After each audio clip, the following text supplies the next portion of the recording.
Welcome to Think Big with Dan and Qasim. Join hosts Dan Melnick and Qasim Masood as they explore big ideas, limitless possibilities, and engage with visionaries, entrepreneurs, and thought leaders who dare to dream big, get inspired, motivated, and find practical tips for personal growth. Think big, dream bigger, and ignite your potential.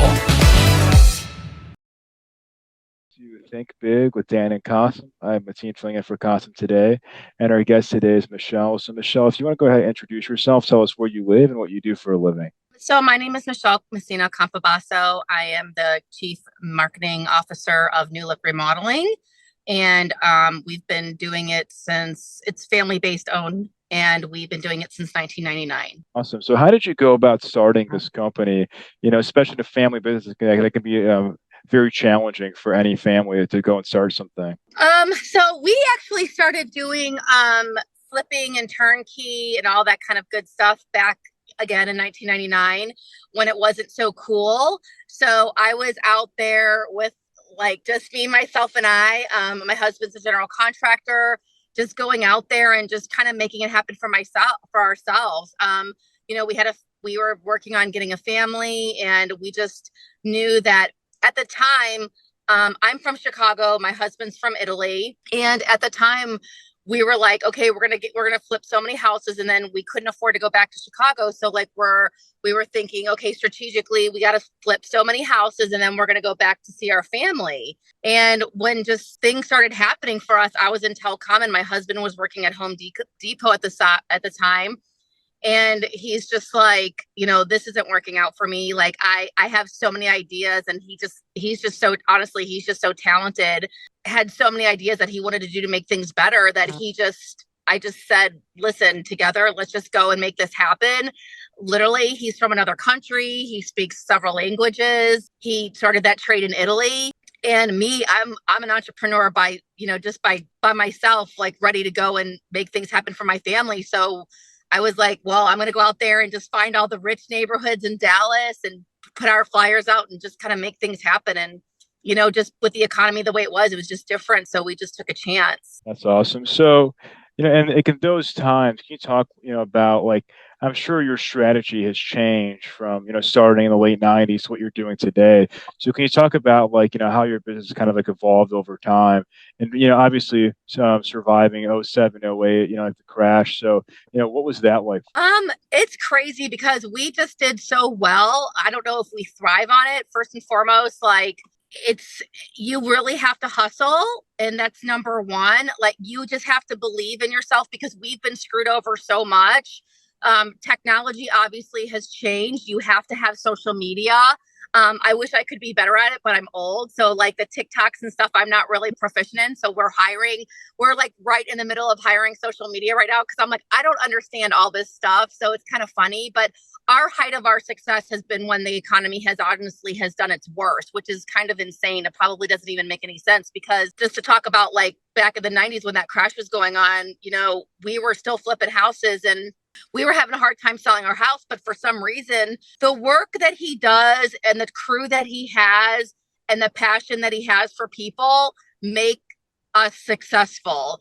And that's what's been so great for us to lead into the future because now that we had COVID hit, our sales went up probably, 50 or 60% because I was at home doing my stupid little Facebook ads. And he's like, stop wasting your time on that. And I'm like, click, click, click, click. And just like the community really surrounded us and did well for us. And we've just been broadcasting and doing social media and word of mouth as much as possible. And now we're at the point where, okay, he's realizing he's very old school Italian. He doesn't like social media. So I'm the face of that. So for us, it was really like, we have to make that happen. So I had to step forward to make him see that social media and branding and marketing was important for our business. Yeah, that makes sense. So can you talk a little more about finding the right people? Because you mentioned you have like really good people that you've worked with over the years. So how do you find the right people that work for you and are able to do a good job on all these projects? I just think it's the way that my husband is so well respected in the industry. As I stated, he speaks 3 languages, obviously English, Spanish, and Italian. And he's really embraced the Latin community, Salvadorian community. They just respect him, and they have a really great understanding of business. He knows that if he feeds them first, that his guys will take care of him. We've had the same guys for like 10, 20 years. Our subcontractors are all the same. People call us constantly that want to work for us and that know my husband. And we really feel like if we can make them successful, then again, they'll do that for us. And so we take care of their families. We feed them. I mean, anything that we need to do for them to make sure that they know that they're going to have a job the next day and be loyal to us, then we want to do that for them. It's all about giving and giving back to the community. Like if they have a job and, sometimes the clients will like go and like skip us because we're the GC and go right to the guys. And they'll come to us and they'll tell us like, hey, he's trying to pay me on the side. And my husband will be like, well, no, that's not what we're going to do. But he's like, but if he feels like that's a job that they can have on their own, like he'll give it to them and they respect them and they come back. That's awesome. So can you talk a little bit more about, you're talking like about the community. I think that's so important. Like, what is the definition of success for you and, providing value for the community in Dallas? Oh, it's everything. So I try to give back. I mean, our definition would be, if we're gonna take something, we're gonna give it back. I use everybody local. I always promote other businesses. I get other people from other entities to help with new look remodeling. We live in Light Farms. It's a very giving community. So we have been so accepted there. So anything that we can do for them, we do for them. For Prosper School District, I'm very involved in rescue. So giving back to the community is, my whole thing is like shop local, shop small biz, shop, business, women only, shop minority. I mean, that's everything for us because that's who we are. I'm women owned. My husband's a minority. He came in this country with nothing, and we just want to give back to any time that we can to anyone who's facing that same adversity. That's awesome. So what would you say like the role, like, I mean, so you mentioned social media, but like, what is the role of technology in your business? I would say that's a good question. So for us, I would say it's a big deal, but we also are old school, right? So we've got commercial and residential, like business to business. I would say that, social media has helped us, but I'd also say, word of mouth has always been amazing for us. Like we had the same investors that we'd had since 1999. So, I mean, they just go out and do turnkey and have their clients that come and buy from them and then they meet us, or we have clients that we've met that we did a small kitchen for back in 2000 that connected me to their neighbor or somebody else. So, I mean, I really feel like in our industry, it's very 50-50. I would say that, yeah, the young really want that TikTok and really want that, Instagram and all that, which, believe me, we're trying to capitalize on that because, again, I'm old school, so I know that it's important. But we're also at the fact of word of mouth. I mean, that's huge for us because our reputation precedes us and we are the top, turnkey and construction remodeling company in the DFW per me. So, I mean, I'm going to do whatever I can to broadcast that. And if it's through word of mouth or social media, we're going to make either one of those happen. Awesome. So, but just in terms of, I guess, more specifically, technology, because you mentioned that in 99, like in the late 90s, the technology was different. So is there, certain technological tools that you're using that have helped your business, like even, artificial intelligence, or like any types of tool that you're using that is helping you day to day? You know what? Honestly, not right now. I mean, for us, like I said, I've just said we are old school, so we're just getting into it. We haven't used AI yet. He basically does all of his invoicing on QuickBooks, and so we really that's honestly the next step that we really need to take and that we're behind on, and that's what has me up at night. So that's why we've actually gotten our next step is getting that, like I said, that social media to help us with all of that, because I mean, AI is good in certain aspects. I'm sure it's going to take over the construction world at some point, but right now we're trying to hang on to what we have.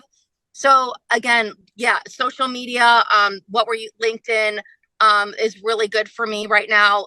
Instagram, the TikToks, Facebook, because again, I'm old. That's what we've been using. Do we need to broadcast and, expand that? Absolutely. And that's why we're going to get a little young kid to help us make that happen and let them, use those expertise to help us to get to the next scenario where we need to get. Because I'm ready to brand new Look Remodeling. I mean, my husband does amazing in painting, electrical. Like, I'm waiting for that Home Depot or Lowe's to say, we need your mark on this. And he can do that. And we're just waiting for that next step to make that happen. Well, I guess I'm just curious, even not even things like that you're using today, but it's like, what are use cases that you're seeing in the industry where like, okay, like AI can help in this case, or even like, AR, like, augmented reality, of people like Yeah. getting this like remodeling, like, with these like goggles and getting this like vision of what's possible. Like, are you seeing some of these use cases in the industry? I personally have not seen that. That would probably be over my pay grade. I haven't seen that. Yeah. But I would say just like use cases, like trends, you think, or maybe you're seeing, or just in general, maybe like not that you're going to use now, but even like, augmented reality or like artificial intelligence, like, or how that can, help the industry or help your business in the future, even if it's, 5 years from now or something. Yeah, I feel like that's definitely AI is going to be one of those programs that are going to definitely be used in the future. I mean, even with the reading of the blueprints of the homes and all the specific tools that they're using right now to see through the walls. I mean, that's all my husband, like, he knows all that stuff. Like, that's all that's going to be used for the future, especially being able to see design, interior design. That's definitely going to be a part of our future. But other than that, I mean, that's just beyond my scope right now, because basically with me and what I do, I haven't seen that yet, but I'm sure that it's probably out there and it's probably going to be the next best thing. Yeah, for sure. So what is the biggest challenge that you're facing currently in your business? I would probably say, I mean, not specifically with New Look Remodeling, but I'm sure there's other entities out there. I would say that the trade is very much in jeopardy because of what's going on with social media and the technology industry today. Those trades are not there in carpentry and painting, electrical. These guys that are doing that now, they're getting older, and they're kids that were like for instance, my generation, like my kids' generation, the next generation. I really don't know how it's going to change, but it's definitely going to make an impact because these kids are not interested into this trade. It's very disheartening to see that, trade is a really big deal, and for it not to be a part of our, culture as it is today, it's really sad, because it's something that, if you didn't go to college, you could do that. And if they don't have that now, I really don't know. And that's exactly how like AI and how all these generation kids are going to come up with and setting that example of like, this is going to be the new way to do construction and remodeling and dealing, with people in the industry. 100%. And I always talk about that on our show. I'm like, even growing up was this thing where it's like, okay, if you didn't go to college, like you're a failure. I'm like, that's not true, because to your point, you can honestly make way more money in, different industries like construction, getting a good trade, starting a business. And I think all those things are not encouraged in the proper way in today's education system. Yes, and even my kids, like, they want instant gratification. They want to make a ton of money. Like, we literally came from nothing. My husband came here from Italy, and I was in telecom, and decided to start this business. And we were living in our flips, and it was a lot of hard work. And I was out there in the trenches with him. Sometimes pregnant, digging up backyards. And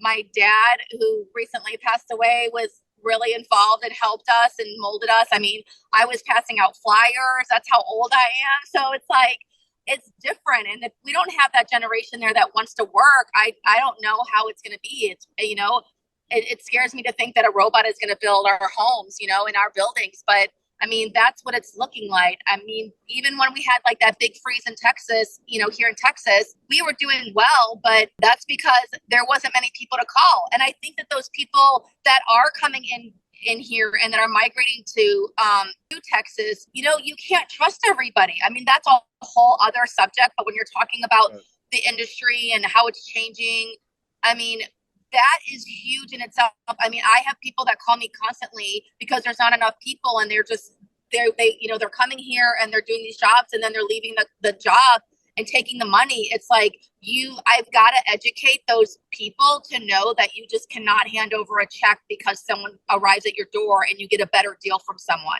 Yeah, 100%. I always say it's like you're paying for the value, you're paying for the experience. Like people are charging more and because they actually know what they're doing and they have the proof that they've actually done the job over and over and over again. As you mentioned, referrals.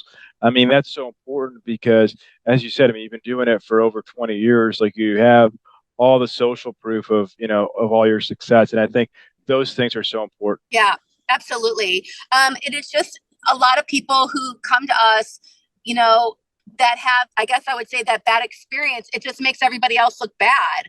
And it's like, you have to investigate. You have to be with someone who, you've known someone, and meet them and talk with them and, put down a deposit and then go from there. Make sure you see their portfolio.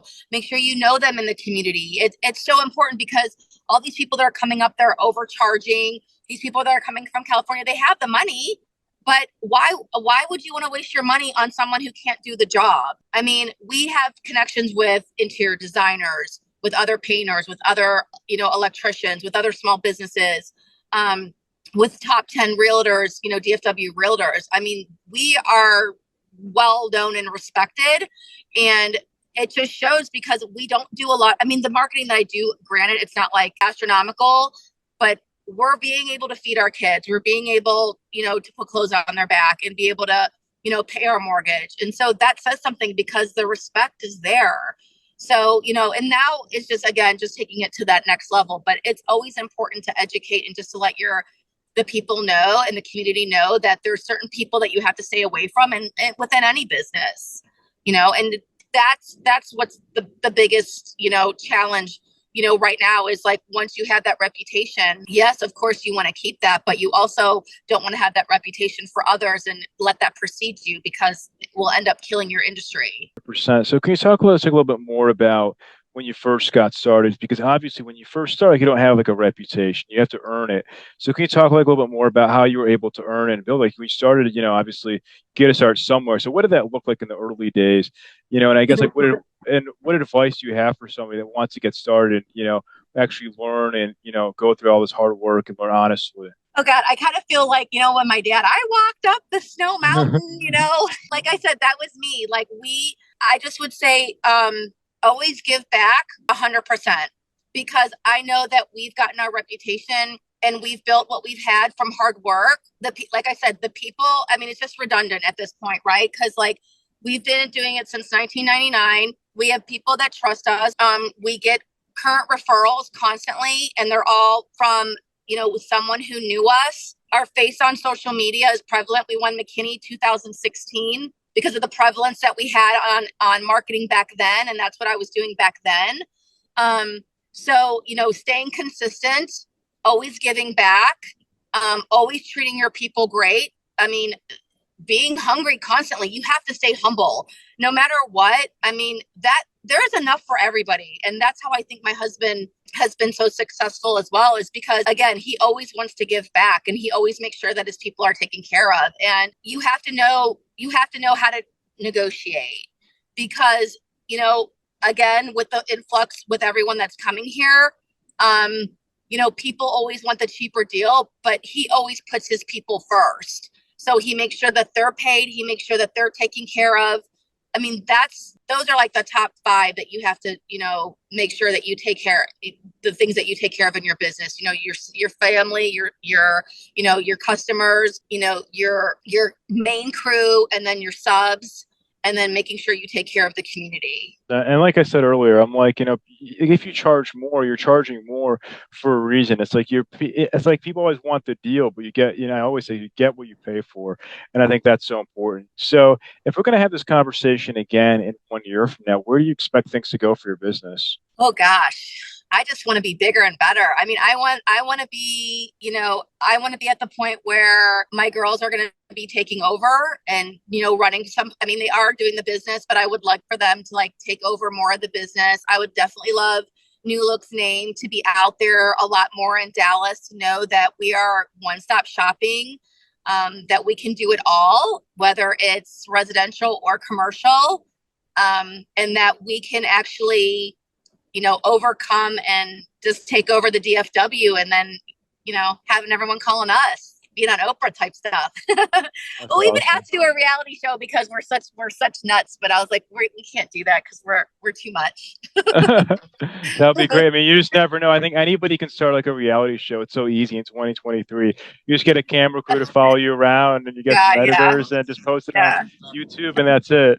Yeah, it is. Yeah, but we got asked a while ago. This is when I think it was Chip and Joanna were actually talking about leaving, and we had a bunch of people, like production agency, call us from Chicago, and my husband was like, absolutely not, like, we're not doing that. I was like, oh, but at least we can get like the whole paint set scenario going on, and the brand and the marketing, and get your own paint line and get your own t-shirts. And he's like, no, that's not happening. But I'm always a marketer, so that's what I'm always thinking about, just getting that branding out, and that's what's so important too. Like, for all those small businesses that are starting out there, branding and marketing is so imperative at this point, because the more that they see that reputation going through the pipeline, the more they're going to trust you. And so that's what's important.